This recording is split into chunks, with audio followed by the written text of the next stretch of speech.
So in the last video, I transferred the image to my tile, and now I'm going to talk about carving tools. We have this double-sided loop tool, which is pretty good, but it's pretty wide. And then you might, in your toolkit, have a wire loop tool, which is a little bit smaller. And then even better is a lot of the toolkits came with these really tiny loop tools. So look in your toolkit, find something that looks like a loop tool. And then what you're going to do is you're going to first start taking away the background. Work on the background first. You want to define the furthest part away from the viewer. Usually, this is your negative space.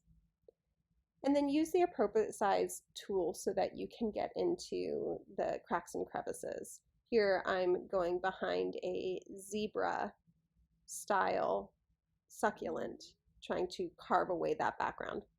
You only want to take away approximately 1/8 of an inch to 1/4 of an inch of clay from the background. And you want to be very careful not to go beyond that because it'll change the structural integrity of your tile. So just use long, even strokes to remove as much of the material as you can in even strokes. Be very slow about this and careful.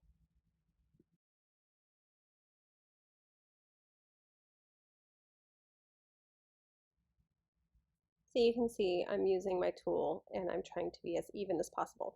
If your tile is slightly damp, if it's still kind of in the Gouda hard stage, the clay is going to stick to your tools and it's going to make it a little bit more difficult to get an even treatment in the background. So now I'm going to look at my original image, and if you look at the zebra plant, you can see each one of these planes, they're kind of layered on top of one another. The one in the very back you can see is layered. So I want to carve that one back even a little bit further. So I'm actually going to carve the positive space, the actual image, and I'm going to take that back a little bit.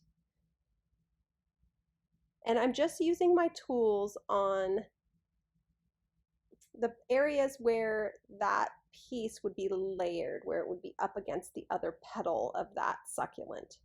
And then I'm going to work on the background a little bit more because I need to define it. So I talked about working on a Gouda hard, kind of softer tile. There's a detraction is that it's all the clay sticks to your tools, but the positive is that you can use your fingers to kind of smooth out the surface, and the clay will be very responsive to your fingers as well. So you're kind of sculpting with your fingertips if you can at this stage. And now you can see I kind of have that background piece all the way in the back, and now I'm starting to define this one, which is a little bit more in front of that petal in the back.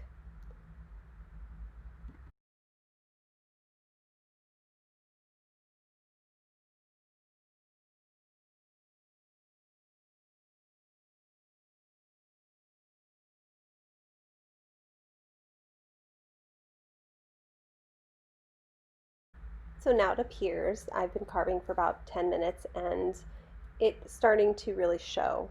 So you can see where I'm kind of gradating the petals, so it appears that that mid-ground petal is behind this one up in the front.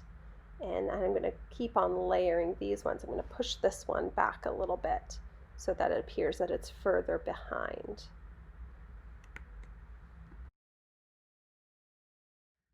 And now I think I've reached a point where I might have made a mistake. I might have carved back too much. So you can see me touching that one little corner. I'm going to use my needle tool. Here's my needle tool. And I'm going to use my finger to, I'm going to stab the tile with the needle tool all the way down to the board underneath. And then I'm going to slide my finger. You'll see this happen.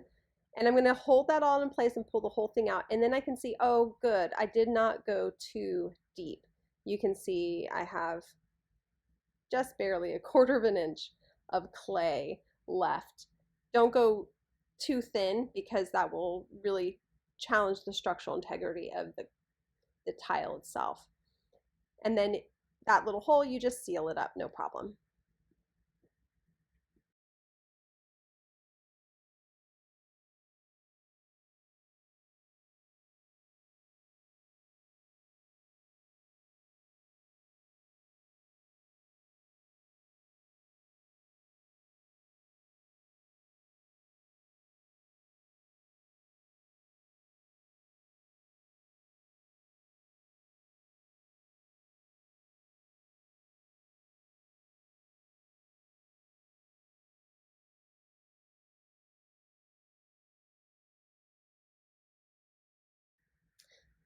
There's one more tool in your toolkit I would hope that you have. It's this little tool with this very tiny loop on the end.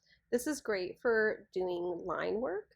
You can define the lines that separate the image from the background and from layers within the image itself. So the midground from the foreground, so to speak. So this is a really great tool. I hope you have something similar. There's even a tool with a little scooper on the end that you can use.